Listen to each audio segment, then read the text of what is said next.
Today's second video for you is the first news story is from Somalia. Somalia plans to bring back Somalia's soldiers who are undergoing military training in Eritrea, and some sources claimed last year that Eritrea deployed Somalia's soldiers to fight in Tigray. Secondly, Somalia's president has left for the United Arab Emirates, first official visit of newly elected president of Somalia. Second news story is from Amhara region. Nama is a political party, opposition party in the Amhara region, though Nama chief Belete Molla is part of the government as well. He is Minister of Innovation and Technology. The party is being challenged because of internal splits, and party could not hold intra-party elections. The elections held were challenged by some party members, and today party's central committee convened an extraordinary session. Belete Molla, party chairman, could resign. A third news story is about EU's financial assistance to Ethiopia, which was withheld last year. And today, Ethiopian Minister of Industry, Milaku Alabel, briefed about a project which could not be completed because EU suspended financial assistance to Ethiopia. And lastly, it was very important news story. We have been waiting for Bekele Gerba program in Minneapolis, Minnesota. A few hours ago in the US, in Minneapolis, Oromo diaspora community hosted the two Oromo leaders. Jawar spoke, Bekele Gerba spoke. What did Bekele Gerba say? Because we have been hearing what Jawar has been saying in Europe, in France, Germany, the Netherlands, Norway. He spoke, and some of his remarks were criticized, that he was behaving as if he was trying to save PM Abiy's government. That is why we are waiting for Bekele Gerba's speech. What did Bekele Gerba say in his speech at this program hosted by Oromo diaspora community in Minneapolis, Minnesota a few hours ago? Firstly, towards Somalia. Somalia's president Hassan Sheikh Mahmoud has departed Somalia. He has left for the United Arab Emirates. It's Hassan Sheikh Mahmoud's first official visit. Hassan Sheikh Mahmoud was elected on the 15th of May last month. And 2 days before the election of Hassan Sheikh Mahmoud, Mohammed bin Zayed was elected as UAE's ruler. So Hassan Sheikh will arrive in the UAE in coming hours, and it's a 2-day official visit. Agreements related to trade and other fields like travel will be discussed. We could see announcement of financial assistance by the UAE for Somalia. Perhaps that is why Somalia's president is visiting UAE. Secondly, from Somalia, the news is that Somalia's government, newly elected government of Hassan Sheikh Mahmoud, is planning to bring back thousands of Somalia's soldiers who were sent to Eritrea by previous government of Abdullahi Farmajo for military training. And last year, several sources shared unconfirmed reports that those Somalia soldiers were deployed by Eritrea to fight in Tigray. Eritrea denies these allegations. Somalia's previous government, led by Farmajo, denied the allegations. And now a new government is in power, Hassan Sheikh Mahmoud. The new government is not as friendly with Eritrea as was previous government of Hassan Sheikh Mahmoud. That is why so far Isaias Afwerki, Eritrean ruler, has not congratulated Hassan Sheikh Mahmoud. We did not see any top Eritrean official attend Hassan Sheikh Mahmoud's inauguration ceremony held a few days ago.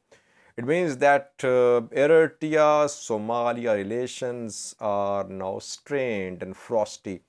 And Eritrea now wants to bring back, and Somalia, sorry, wants to bring back its soldiers from Eritrea.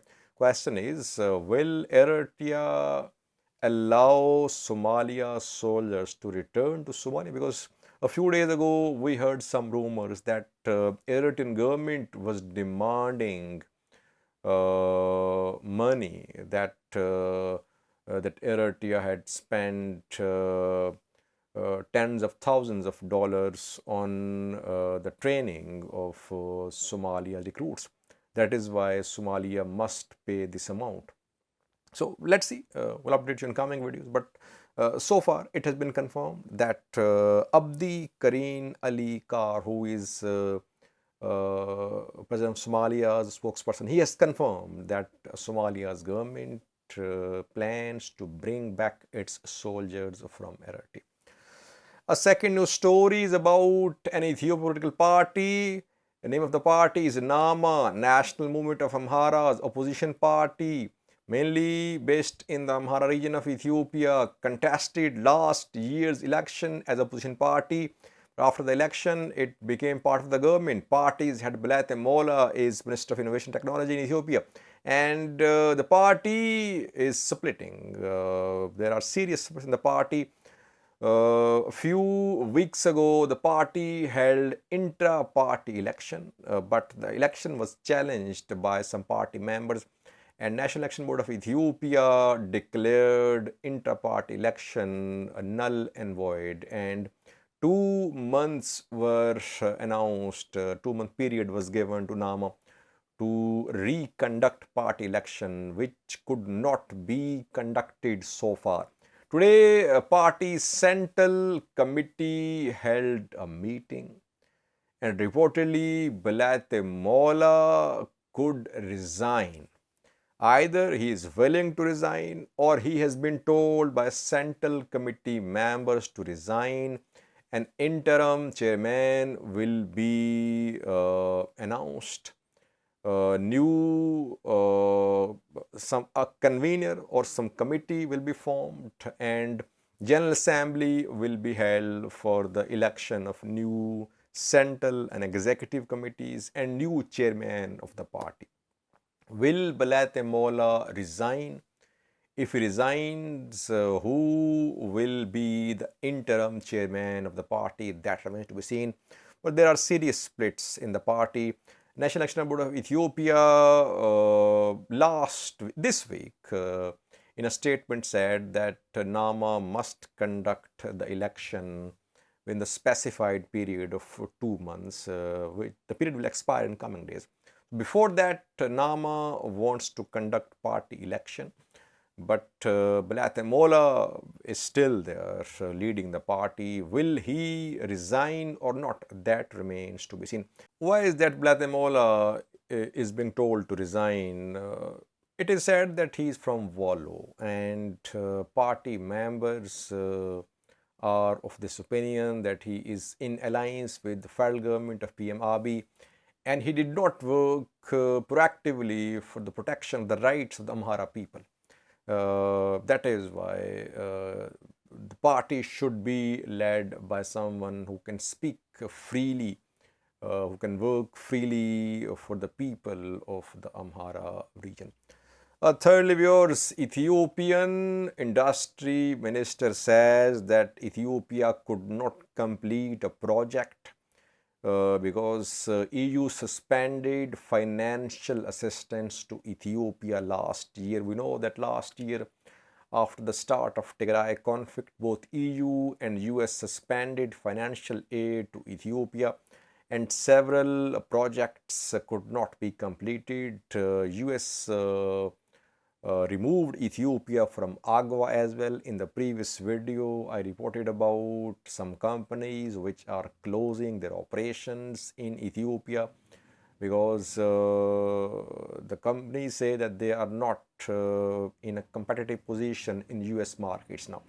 Now, Melaku Alabel is Minister of Industry of Ethiopia. He says that Ethiopia was working on a leather project. Name of the project was Mojo Integrated Leather Industrial Project. Mojo is a town in East Shava zone of Oromo, situated around 60 kilometers away from Addis Ababa, Ethiopian capital. And here this project was being constructed, and EU had pledged 700 million US dollars for this project. But EU suspended this aid, and the project could not be completed. Had the project been completed, it would have created more than 30,000 jobs. So, Ethiopian government is now in talks with EU for resumption of financial aid. We know that Justice Minister of Ethiopia is on a visit in Europe. He has held some meetings with the EU government officials. But so far, EU has not resumed financial aid to Ethiopian government. Lastly, viewers, very important news story. We have been waiting for Jawar Bekele Gerba program in Minneapolis, Minnesota. More than 2 weeks ago, the two departed Ethiopia. Jawar traveled to Europe. He traveled to Europe. He was in the UK, France, Germany, the Netherlands, Norway, Sweden as well, I think. And after Europe visit, he arrived in US. Bekele was in the US. He has been holding some meetings with US government officials as well. And last night in the US, in Minneapolis, both were hosted by Oromo diaspora community in Minneapolis. There in Minneapolis, Oromo community is in large number.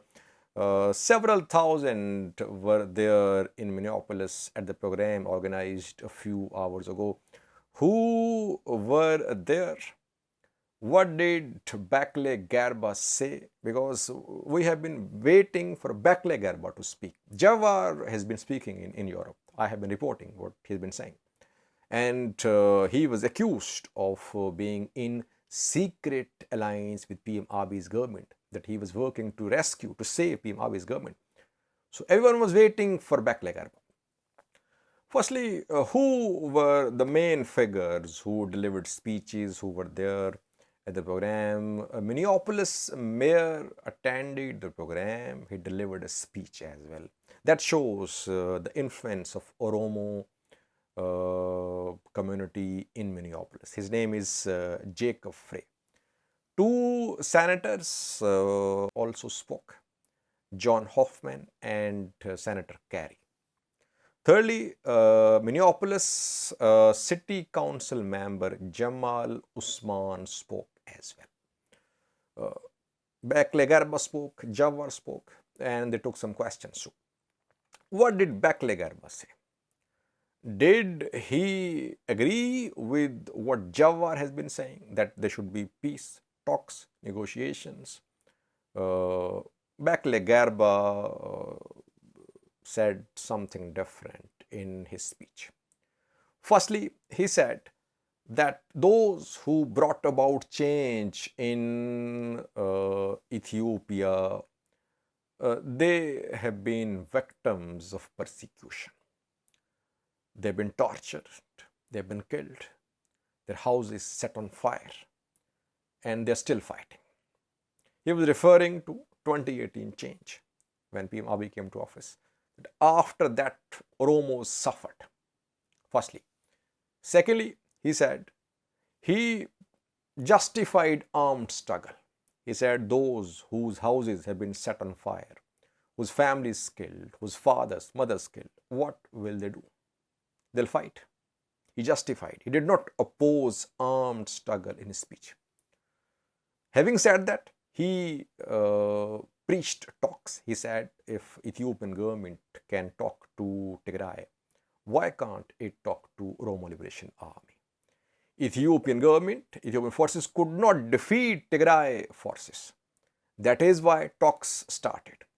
Talks should start between OLA and Ethiopian government. If talks don't start, all will join Oromo Liberation Army. Yes, that was said by Bekele Gerba, that all will join the armed struggle if there are no talks.